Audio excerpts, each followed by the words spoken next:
나눠드린 그 용지 보면서 같이 말씀 나누려고 합니다. 오늘은 이제 일단 먼저 본문은 요한계시록 20장 4절에서 6절까지인데 4절 처음부터 읽지 말고 그들은 살아나서 그 부분부터 읽으면 되겠습니다. 4절부터 6절까지 그들은 살아나서부터 시작. 그들은 살아나서 그리스도와 함께 1000년 동안 다스렸습니다. 그 마지막 죽은 사람들은 1000년이 끝날 때까지 살아나지 못하였습니다. 이것이 첫째 부활입니다. 이 첫째 부활에 참여하는 사람은 복이 있고 거룩합니다. 이 사람들에게는 둘째 사망이 아무런 세력도 부리지 못합니다.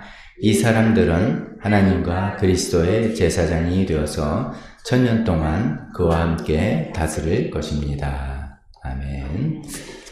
오늘은 이제 그 중간에 이제 마지막 부분 이제 21장, 22장에서 이제 새하늘과 새 땅 하면 끝나는데 그 중간에 지금 우리가 읽은 부분 1000년 왕국이라는 이 부분이 나오는 것들을 한번 이게 이제 그 요한계시록에서는 굉장히 좀 제일 이견들이 많고 논란이 되고 또 이해하기도 쉽지 않은 그런 부분입니다. 근데 이걸 한번 정리를 한번 해보자라는 과감한 시도를 한번 해보려고 합니다.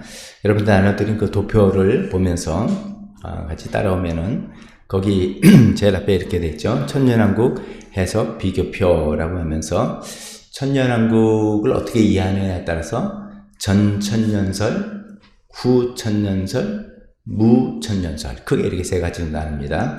근데 물론 이제 전천년설 아래 세대주의적 전천년설이 있고 역사적 전천년설이 있다. 벌써부터 머리가 지근지근 하시죠? 자, 그런 건데 이 전천년, 후천년, 무천년 이 세 가지인데 뭐 천년왕국 천년이겠구나. 그래서 그렇구나. 근데 뭘 기준으로 전, 후, 무 없다는 것인가 라고 할 때 예수님의 재림이 천년왕국 전이냐. 그러니까 예수님이 재림이 먼저 오고 천년왕국이 온다. 그러니까 예수님 재림이 천년왕국 전에 온다라고 주장하고 해석하는 분들은 이런 견해를 전천년설, 재림이 천년왕국 전이다. 전천년설 이렇게 이해하면 좋겠고, 아니다. 재림은 천년왕국이 쫙 지나고 난 다음에 예수님 재림이 온다라고 해석하고 주장하는 분들 후천년설이다. 또 무천년설은 뭐냐면 그 천년왕국은 상징적인 의미고 사실은 지금 우리가 사는 이 교회 시대를 상징적으로 쓴 표현이다. 실제로 이렇게 1000년 동안 1000 years 이렇게 다스리는 그런 것이 아니라 상징적인 용어다. 그 실제로 천년왕국이 있는 건 아니다 라고 하는 것이 무천년설 이렇게 해석하면 되겠습니다. 자, 근데 이제 전천년설 안에 세대주의적 역사적 두 군데 이렇게 또 나눠지는 것을 좀 설명을 한번 드려볼게요. 이걸 제가 설명드리고 여러분 이걸 다 기억하고 아시라는 의도가 아닙니다. 이제 이렇게 어차피 요한계시록 저희가 살펴보는 김에 좀 죄송합니다. 면무식 한번 해보는 겁니다. 그렇게 나올 때 나 그거 들어봤어. 전천년설 그거 잘 몰라도 재림이 천년왕국 전에 오는 거래. 그 중에 뭔지 모르지만 세대주의 있고 또 두 가지 있대. 근데 거기에서 이제 이 핵심 이슈들이 휴거는 어떻게 된다는 거고 이런 거래 라고 이해를 한번 그래도 나중에 들을 때 이해하실 수 있게 하면 좋겠다는 생각입니다. 그 도표 중에 제일 위에 줄에 이제 세대주의적 전천년설, 역사적 후천년설, 무천년설 이렇게 있잖아요. 그 눈을 보시면서 제가 설명을 조금 드리고 난 다음에 이 도표로 다시 와서 정리를 한번 해 보겠습니다. 먼저 그 세대주의적 전천년설 하면은 세대주의가 뭔지, 세대주의라는 게 뭐가 있다는 뜻이잖아요. 그 세대주의는 이런 건 전부 다 이제 신학적인 견해들입니다. 신학적이라는 것은 성경을 해석하는 관점들이에요. 어떤 관점을 가지고 성경을 해석해서 나름대로 어떤 통합적인 이론을 세우는 걸, 그걸 이제 신학 이렇게 표현할 때 성경을 이제 어떤 분들은 이렇게 이해를 하는 거예요. 성경을 가만히 보니까 이제 창조 시대에서부터 예수님 하나님이 천지를 창조한 때부터 지금 요한계시록에서 이야기하는 이때까지 있는데 가만히 보니까 이게 몇 가지 세대가 좀 이제 특징이 있는 것 같아. 이게 7가지 세대로 구분을 해본 거예요. 그래서 제일 처음에는 율법 전에는 양심 세대, 그래서 그 각 세대마다 하나님께서 우리를 다스리는 방식이 다르시고 구원의 기준이 다른 것 같다라고 한 겁니다. 그래서 모세율법 이전에는 양심 세대 이렇게 생각했습니다. 그 다음에 뭐 많이 있고요. 그 다음에 모세 이스라엘 백성들은 율법 세대죠. 율법을 지키면 구원받는다. 율법 세대고. 근데 이제 신약 시대 예수님 이후로 보니까 은혜로 구원받는다 그러네. 그래서 은혜 세대야. 율법을 지키는 게 아니라 은혜로 구원받는 거야. 뭐 그러다가 천년왕국에는 이거는 완전히 뭐 구원 다 받은 거니까 여긴 천년왕국 세대. 뭐 이렇게 등등해서 여러 가지, 제가 지금 대표로 4가지 쉬운 거 말씀드렸지만 이렇게 각 세대가 좀 다른 것 같아. 하나님께서 나를 세상을 통치하는 방식이 다르고 구원의 조건이 좀 달라 라고 주장하는 그 주장을 세대주의라고 이야기할 수 있습니다. 7가지 세대가 있어요. 그렇게 있는데 그 세대주의자들, 그 세대주의에 그렇게 볼 수 있는 거 아니야? 라고 생각하지만, 가만히 보면은, 이분들은 신약시대 우리 교회라고 하는, 교회는 이제, 우리가 보통 교회, 그러면 신약시대 이후에 이제 생긴 거잖아요. 예수님을 믿고.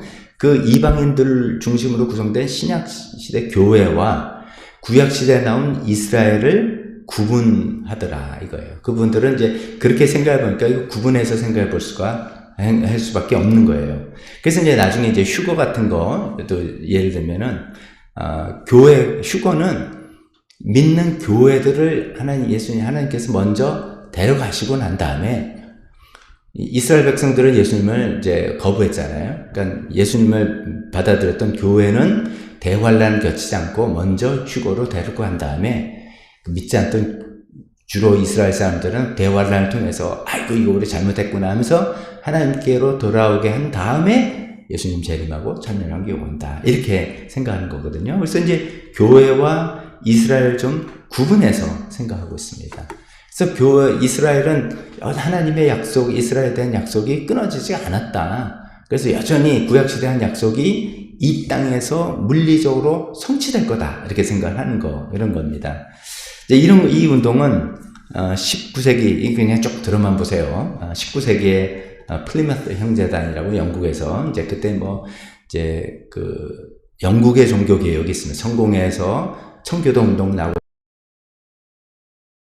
그런 이제 여러 복잡다단한 시기에 플리머스라는 데서, 영국의 플리머스라는 데서 이제 그런 해석들이 나오고, 그런 것들이 미국으로 건너가서, 미국에 혹시 근본주의라고 들어보신 적 있는지 모르겠습니다. 이제 보수주의를 떠나서 극보수주의다. 이렇게 생각하면 됩니다.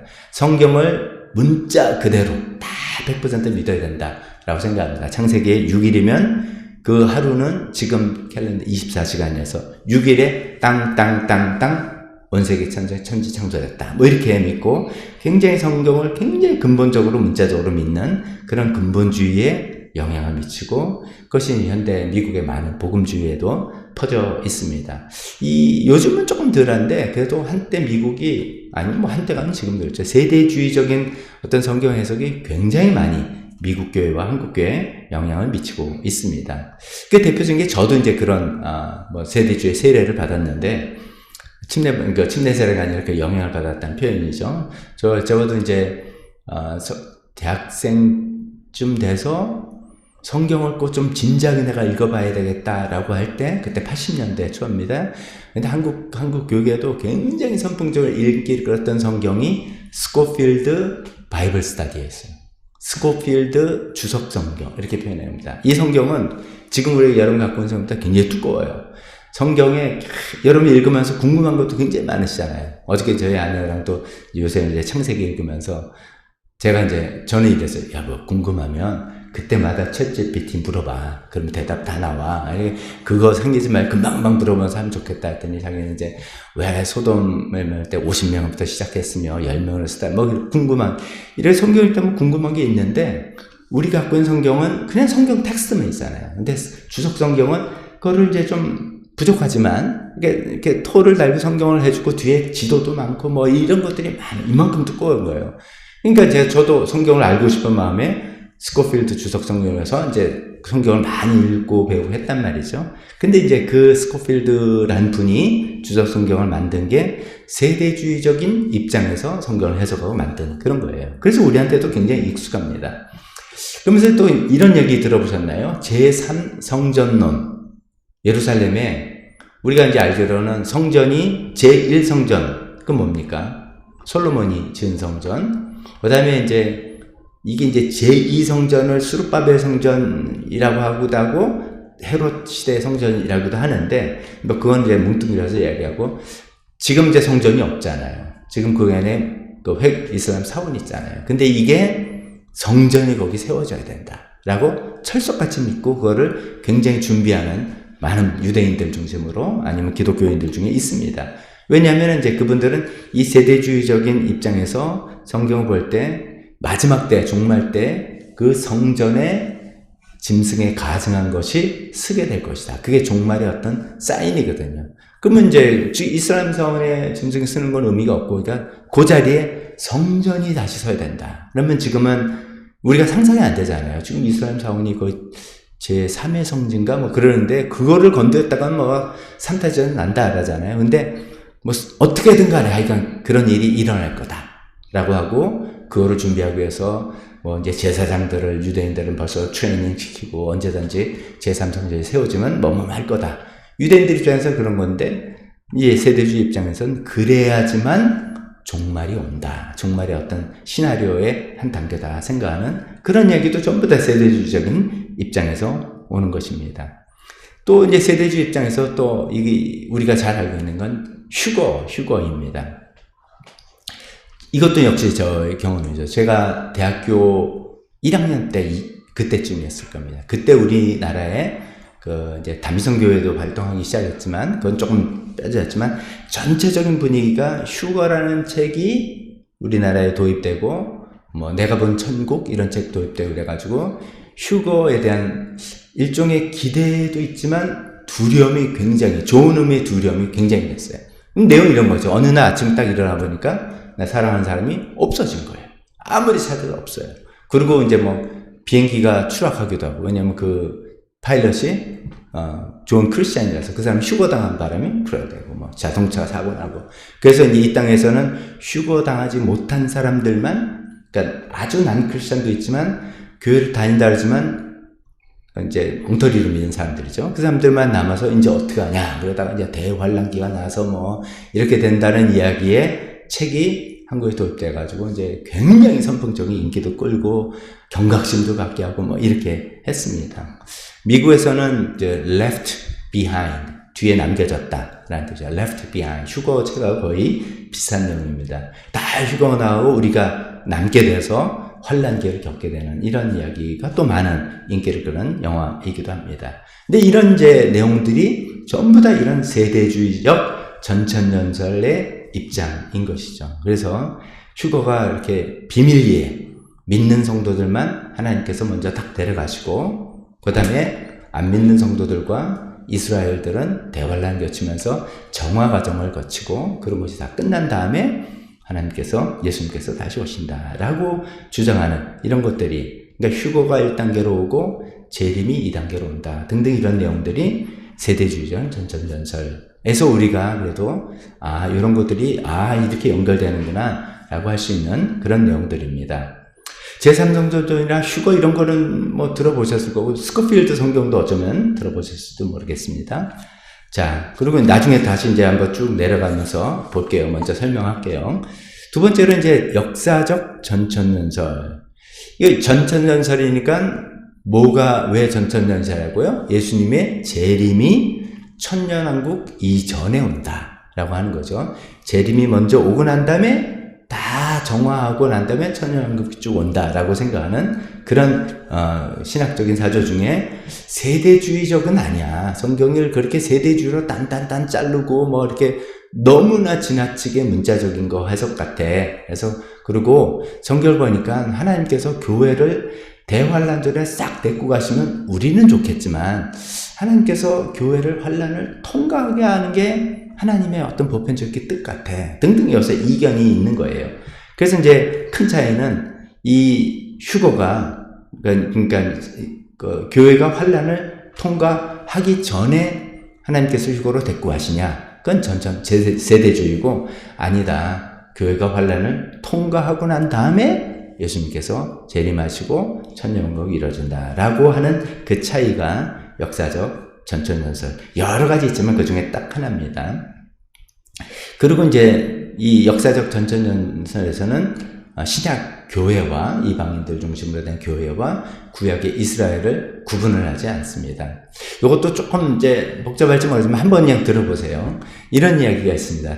대체 신학 중에 대체, replace 됐다라고 하는 대체 신학이라는 게 있습니다. 그게 뭐냐면은 성경을 쭉 보니까 구약 성경 우리가 읽으면서 여러분 구약 성경에 나오는 이스라엘 백성들의 이야기를 그 뭐 유대인들의 이야기구나 이렇게 생각은 안 하시잖아요. 우리는 이것이 결국 그때 행하시는 하나님의 마음과 행동이 똑같이 신약시대 우리에게도 똑같다라고 생각해서 우리가 읽는데, 근데 이제 어떻게 이제 견해들이 있냐면, 구약시대 이스라엘 백성들은 예수님을 거절하고 죽였다. 그래, 그 이후에 이방인 중심의 교회가 생겨서 하나님 뜻은 보니까 이 교회가 이스라엘을 대체한 거야. 이렇게 생각했던 게 중세기로부터 초대교회로부터 중세기로 쭉 이어져 왔었습니다. 그래서 그걸 대체 신학이에요. 이제 유대인들은 필요 없다. 그거는 교회가 유대인들의 역할, 구약에 있는 걸 대체해버렸다라고 이제 생각한 거죠. 근데 이제 그렇게 생각하니까 또 성경에 또 무리가 되는 게 있어요. 그래서 이 세대주의 분들은 아니야. 그건 뭐 말이 안 되지. 우리가 성경을 딱 하나님 말씀을 받아들였는데 어디 그렇게 할 수 없고 이스라엘과 교회는 다른 거야. 그래서 구분을 하려고 했던 겁니다. 그걸 구분하는 거야. 이렇게 생각을 했는데, 근데 이제 나중에 신학이 더 발전하고 또 성경에 대한 이해가 생기고 하다 보니까, 그게 아니라 지금 우리가 갖고 있는 개념입니다. 교회가 구약시대의 모든 하나님의 약속과 이스라엘에게 준 것을 성취한 거야. 교회와 이스라엘이 하나가 돼서, 이방인과 유대인이 하나가 돼서 그 뜻을 교회라는 모습으로 성취했다. 성취신학. 이렇게 지금 생각을 하고 있습니다. 근데 세대주의는 이제 분리라는 그 단점이 있었고, 이제 역사적 전천주의는 그건 아니에요. 구분할 수는 없다라고 생각한 겁니다. 사실 이렇게 생각하지만 이게 초기 교부란 용어도 이제 알아주세요. 이제 교부란 용어는 뭐냐면, 오늘 좀 이렇게 딱딱한 이야기를 좀 할 겁니다. 이럴 때 한번 해봅시다. 이제 예수님의 12제자를 우리가 사도라고 표현합니다. 12사도라고 하는데, 예수님의 12제자뿐만 아니라 바울도 사도로 부르고 바나바도 사도로 부르고 이렇게 그 당시에 사도로 불림을 당하는 그런 분들이 많이 있었어요. 그러다가 이제 그 시기가 끝나고 났어요. 예수님이 직접 동시대 사람들이 끝나고 난 다음의 시대를 속사도 이었다 이거죠. 사도를 이었다. 속사도 시대 이렇게 했어요. 직접 예수님 당대는 아니지만 예수님 당대 사람들부터 직접 들은 그런 사람들이에요. 근데 이제 그 시대도 넘어가고 난 다음에는 교부 시대 이렇게 표현합니다. Church Father, 교부 시대. 교부 시대, 교부의 대표적인 여러분 잘 아는 사람이 어거스틴입니다. 고백론을 쓴 어거스틴 사람 같은 사람이 교부입니다. 그러니까 뭐 제가 정확하지 않지만 한 2세기, 3세기에서 5세기 정도? 그 정도입니다. 그러다가 이제 교회가 확립되고 그다음부터는 교부라고 부르진 않는데, 이 역사적 전천연설, 교회가 환란을 통과하고 난 다음에 예수님 재림하시고 천년왕국 와 이렇게 하는 생각들은 초기 교부들부터도 주장했던 내용들입니다. 그리고 나중에 이제 조지 레드라는 신학자나 이런 분들이 주장했던 것입니다. 여기서 이제 세대주의적 전천절과 역사적 전천절의 차이 중에 여러 차이 중에 휴거에 대한 견해가 달라요.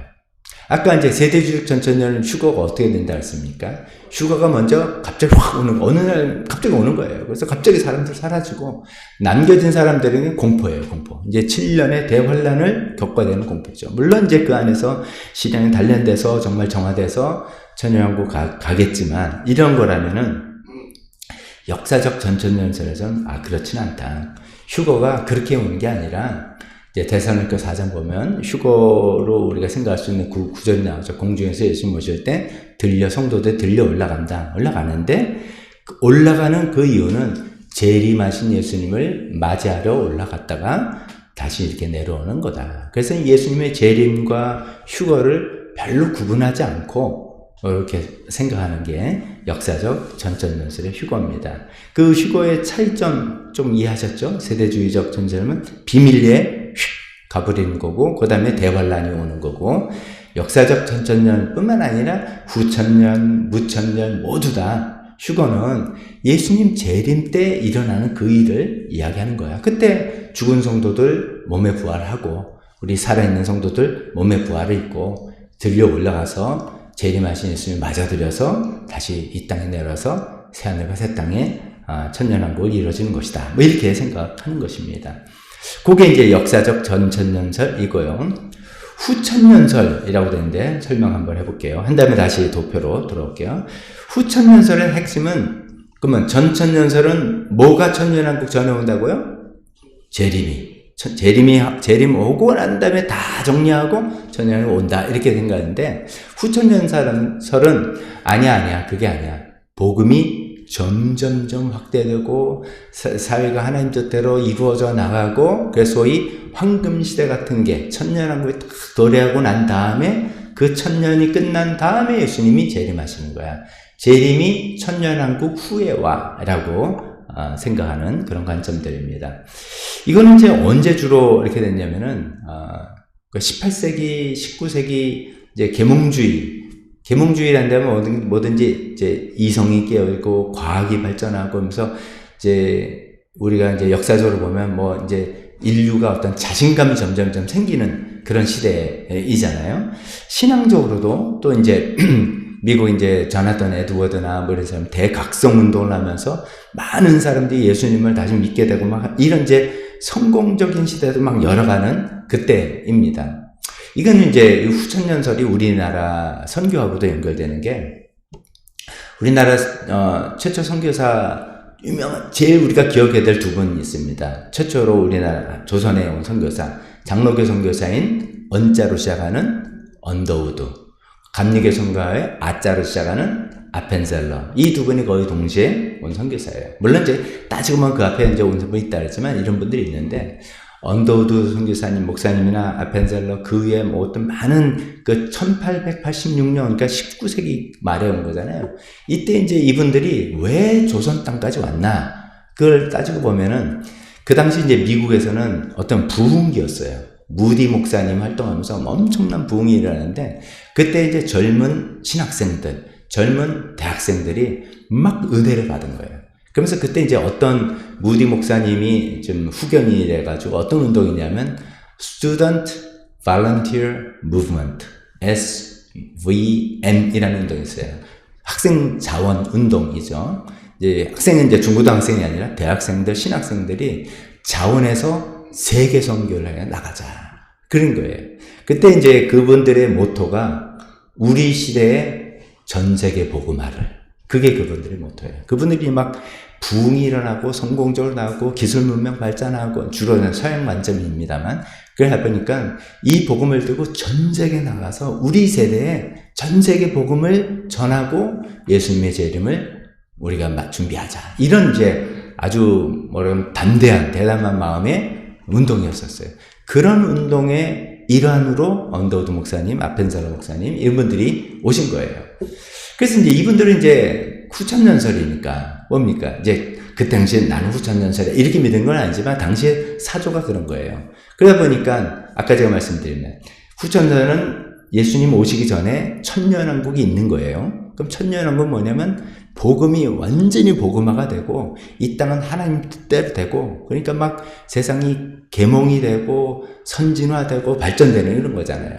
그래서 이분들은 오셔서 학교를 세우고, 조선 보니까 너무 미개 학교를 세우고 병원을 세우고, 이 사회가 하나님의 주신 기술과 과학 문명과 뜻에 의해서 점점점 좋은 사회로 그 안에 복음이 들어가고 이런 사회로 만들어 놓고 난 다음에 예수님 온다. 예수님의 오심을 준비한다. 이런 생각이 들어서 언더우드 목사님이나 아펜셀러 목사님 같은 분들이 학교를 짓고 병원을 짓고 그런 사역을 한 거라는 것이죠. 자, 그렇게 해서 이제 그런 후천년설인데, 그 후천년설 입장에서는 휴거 같은 것도 별로 의미가 없죠. 뭐, 천년왕국 한 다음에 예수님 오는 거니까 다 됐으니까, 그건 예수님 재림하시는 사건과 휴거가 거의 동시에 일어난다. 이렇게 생각하면 좋겠습니다. 그런데 오늘날 요즘에는 후천년설 주장하는 사람은 거의 없습니다. 거의 없어요. 왜 그러냐면은 이게 이제 서양 중심으로 보면 세계대전 1차, 2차 일어났잖아요. 이게 서양사에서는 엄청난 충격이야. 인류의 문명에 대한 자신감, 인류의 도덕성에 대한 자신감, 이런 것들이 완전히 무너진 사건이에요. 그렇게 두 차례 양차 대전을 지난 다음에 인류 소위 낙관론들이 다 무너져 버렸어요. 그래서 우리가 뭐 지상 낙원을 이룬 다음에 재림한다? 아, 웃기지 마. 이렇게 된 거죠. 그래서 그거는 이제 어떻게 보면 한국은 수혜이기도 합니다. 저는 생각해보니까, 아, 그때 후천년설 입장에서 성교사님 와가지고 학교 짓고 병원 짓고 해서 우리나라에도 발전에 도움이 됐어. 이렇게 생각했지만 지금은 후천년 주장하는 사람이 거의 없는 그런 상태라고 아시면 좋겠습니다. 또 마지막에는 뭐라고요? 무천년설. 천년왕국 없어. 실제로 천년왕국이 있는 건 아니야. 무천년설 이거예요. 성경에 나오는 이 천년왕국은 상징적인 의미야. 상징의 의미야. 지금의 교회 시대, 예수님이 오심부터 시작한 교회 시대를 이야기하는 거야 라고 주장하는 그 주장입니다. 이것도 갑자기 떨어진 게 아니고요. 아까 제가 교부 이야기하면서 어거스틴 이야기했는데 어거스틴 때부터 이런 이야기가 나왔고, 사실은 이제 무천년설이 교회사에서 가장 오래되고 가장 널리 지지를 받는 그런 해석이라고 볼 수 있습니다. 지금 이제 그 개혁주의 신앙 하면은 이제 주로 우리나라에서는 장로교 이렇게 되고요. 우리나라에는 이제 개혁주의가 개혁교회 이렇게는 안 불리고 장로교회로 불립니다. 이제 근데 미국 같은 데는 장로교회가 있고 개혁교회가 있고 좀 차이가 있는데, 그런 신학적인 배경의 사람들도 또 많이 주장하는 것입니다.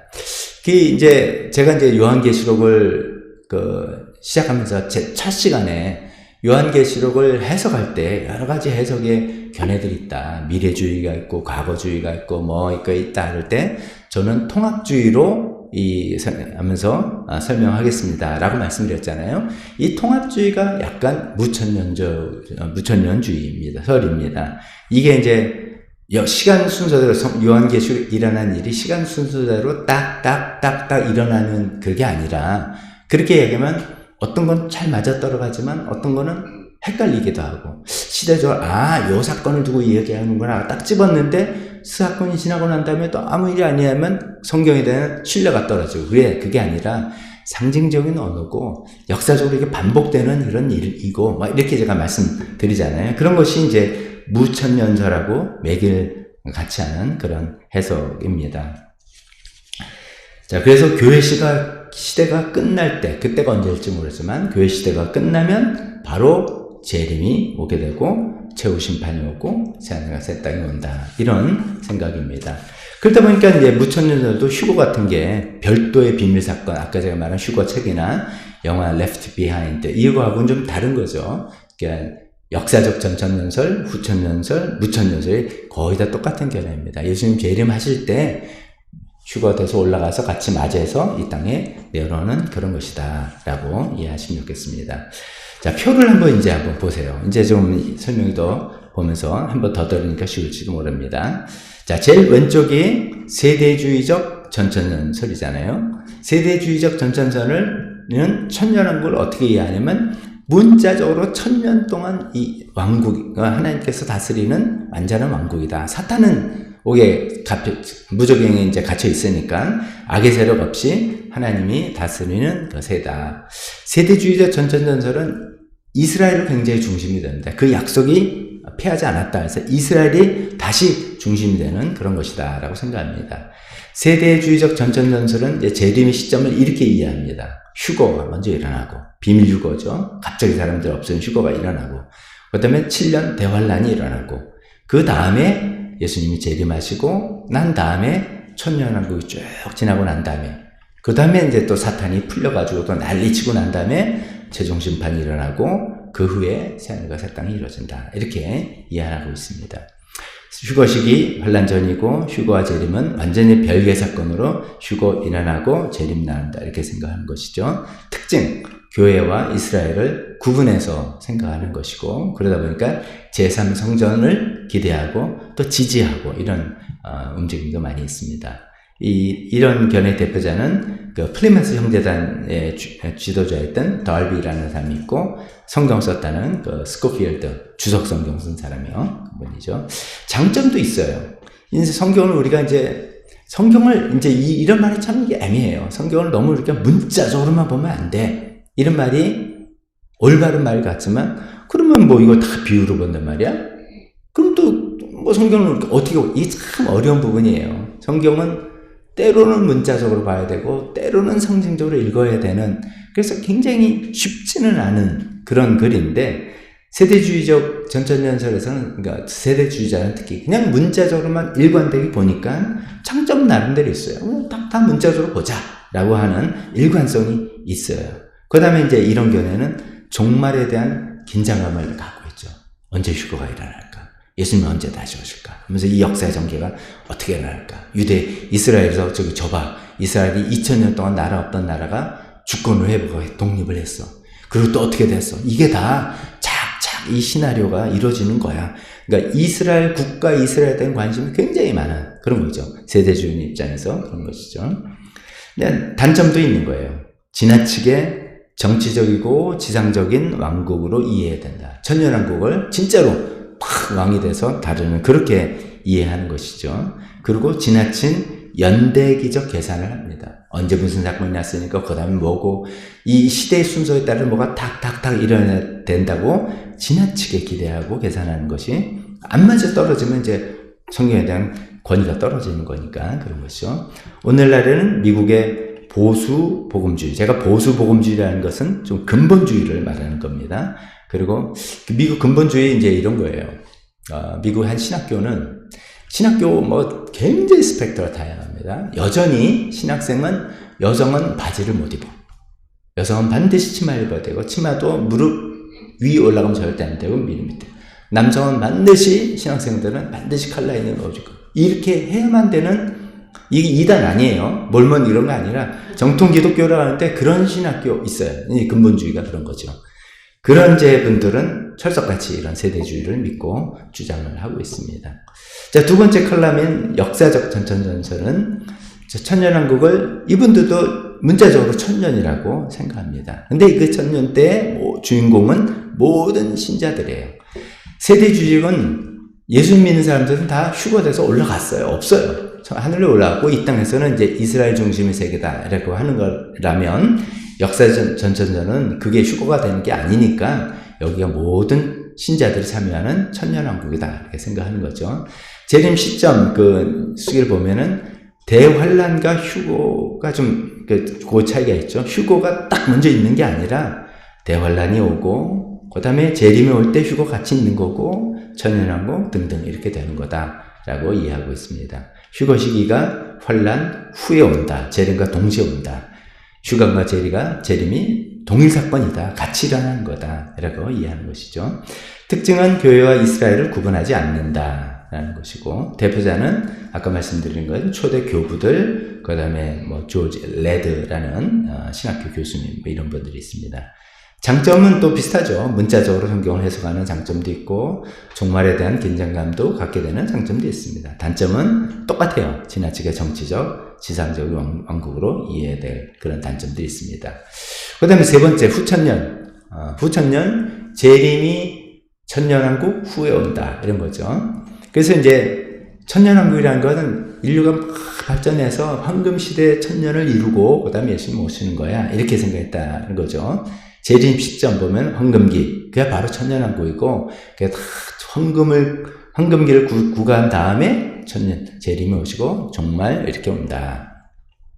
휴거 같은 건 넘어가고, 특징은 복음의 능력으로 세상이 점점 좋아지고 황금시대를 도래한 다음에 재림한다.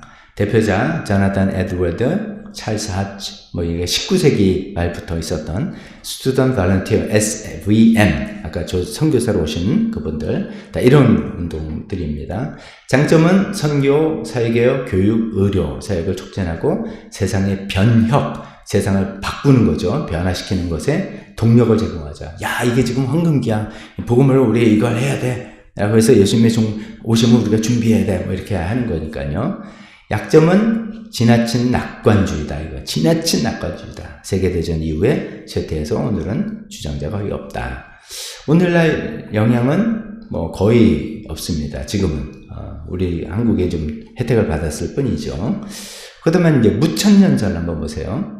무천년설은 천년왕국이 상징적인 거야. 교회 시대를 두고 이야기하는 거다라고 생각을 내고 쭉 다른 건 다 설명이 되는 것 같습니다. 대표자 보면 어거스틴, 켈빈, 종교개혁의 리더들도 이런 입장이었고 또 카톨릭도 좀 그런 입장이라고 합니다.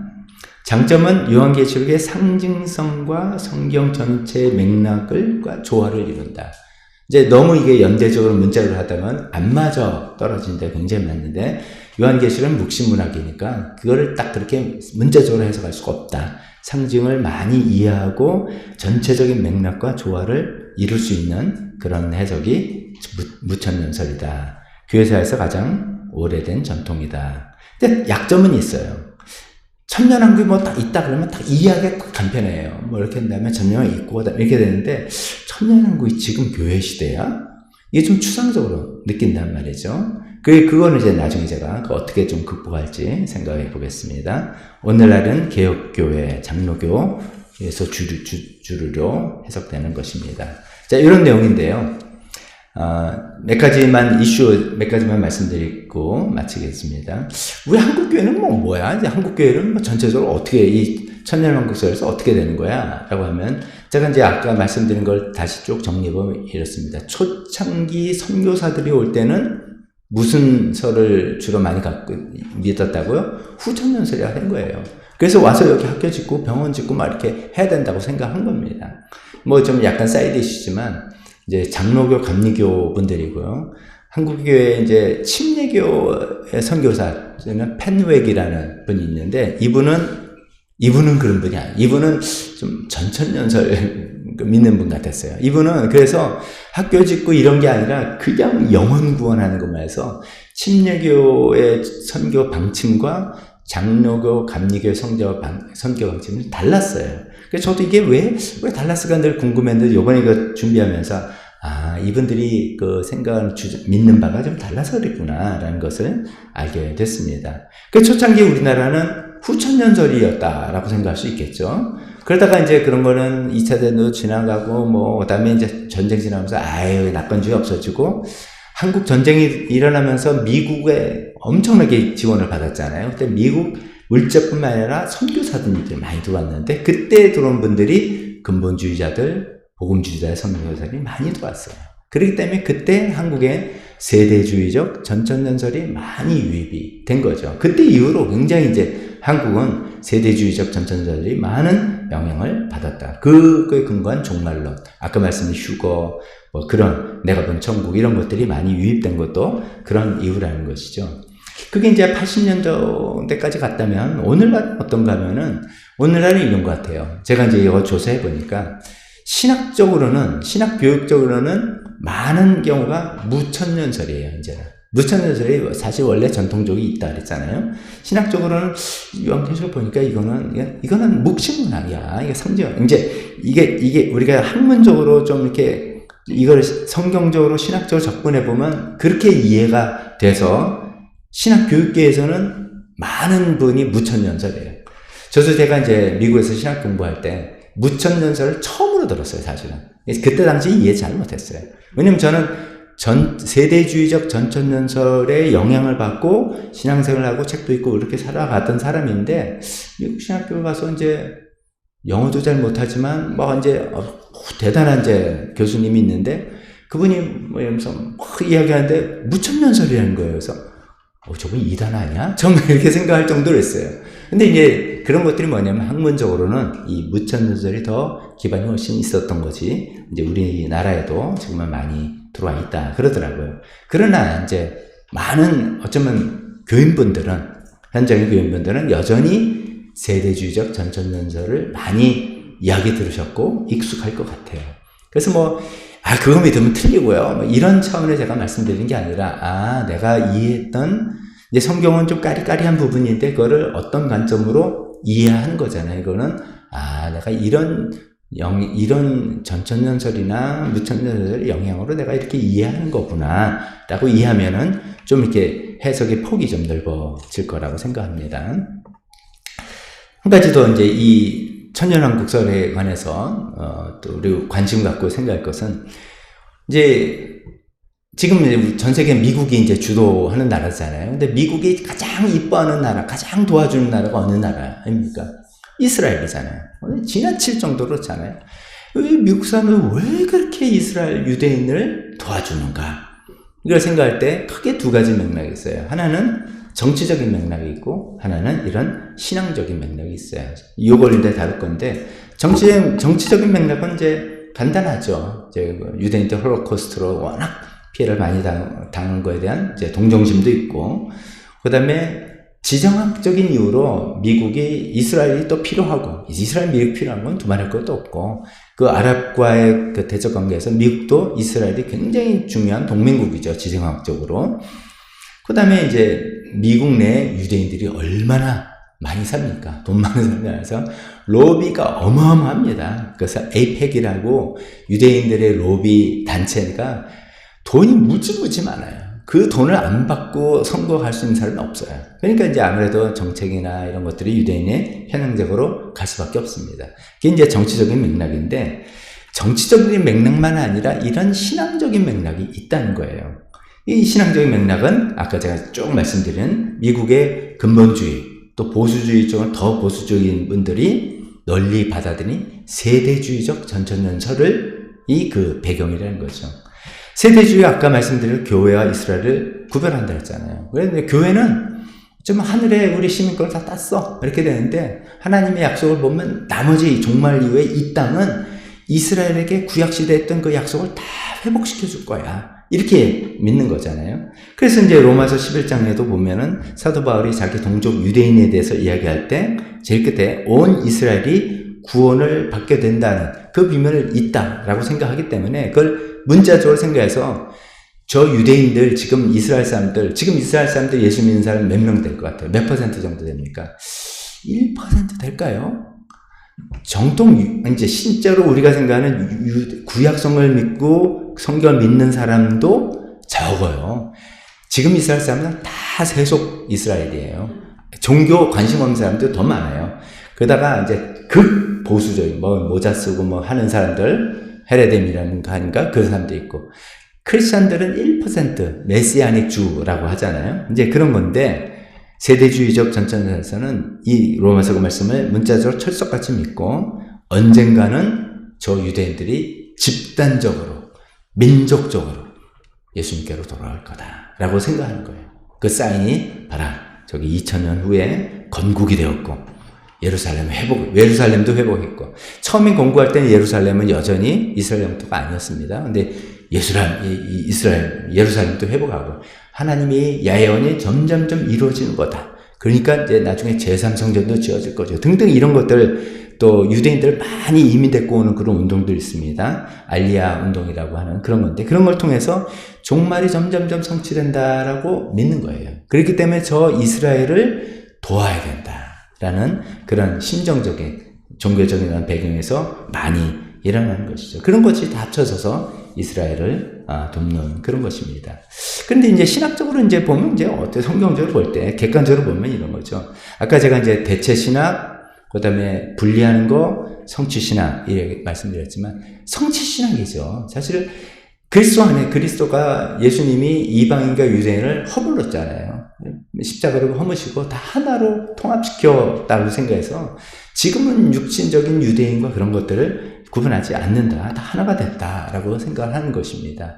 또한 그 구약 성경이 나오는 그 이스라엘이 지금 현재 저기 중동 땅에 있는 이스라엘 정치적 이스라엘과 동일시하는 것은 좀 과도한 해석이다라고 생각하는 겁니다.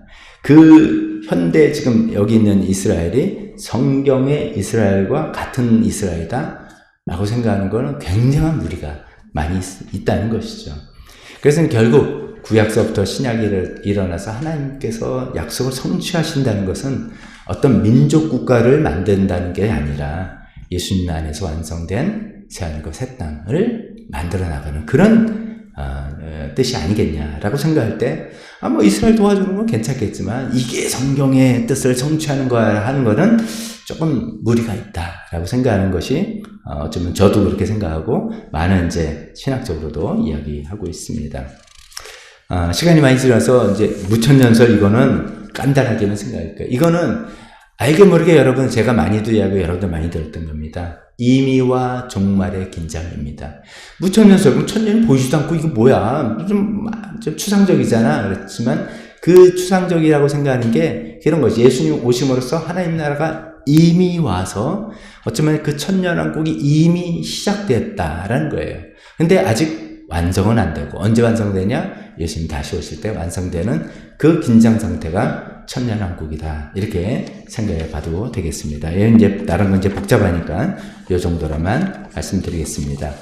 아이고 어렵습니다. 저도 정리하기가 좀 어려웠는데 설명드리기는 더 어렵지만 제가 말씀드린 것처럼 이걸 다 기억하라는 뜻이 아니라 이런 거 한 번 정도 들어보고 이런 이야기들은 이런 맥락에서 나오는 거구나 라고 우리 한번 들으면 그래도 연결을 시켜볼 수가 있습니다. 그렇게 되는 관점에서 생각해 보면 좋겠습니다. 기도하겠습니다.